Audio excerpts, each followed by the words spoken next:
Thank you very much indeed. Now, today is Universal Children's Day, and the UN is saying that child hunger is both predictable and preventable, yet every year it threatens 19 million children with severe acute malnutrition and even death. Well, today governments worldwide are being urged to take a leading role in the international fight against child hunger.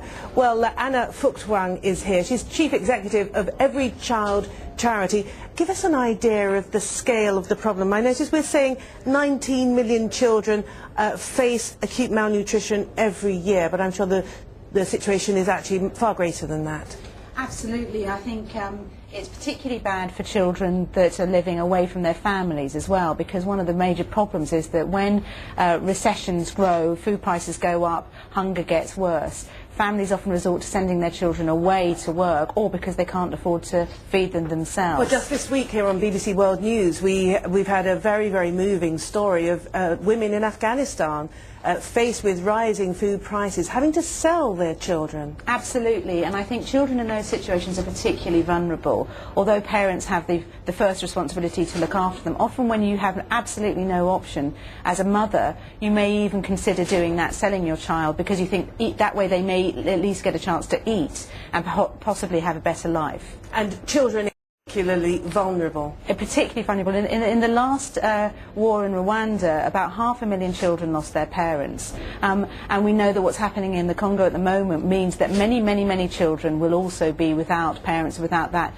direct care. And I think the real problem is that often those children aren't considered in the strategies that governments and non-adopt when they're trying to respond to these particular crises. Because it's assumed that they're part of a family structure with parents to take care of their needs. Exactly, and in fact what's astounding is that there isn't any information at all that's absolutely robust about how many children there are living separated from their families on their own without that absolute care and attention. And coming now to developed countries like here in the UK, within the last 10 days or so, this country has been completely immersed in the story of abuse and the tragic death of a toddler by his own parents, by his mother and people living in the house with her. I mean, is this another instance of how children's well-being is being overlooked somehow?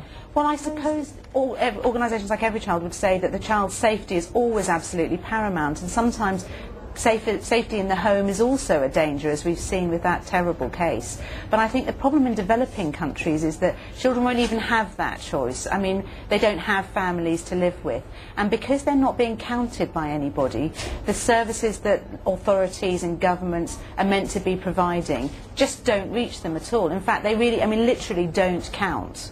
And I would imagine that the traditional structure for dealing with children who are parentless, the extended family, is in many areas, in many regions, has broken down now. It has, but I think that often governments overlook the potential of the extended family, and it may well be that it's a small intervention, it's a small amount of financial support or encouraging people to look after children in extended families could really make the difference between a child being in a family, even if it's an extended one and not their own birth family, or living on the streets. I mean, there are now 15 million children, it's estimated, living on the streets, vulnerable to all kinds of abuse and violence, which just doesn't happen if you're living in a community and in a family.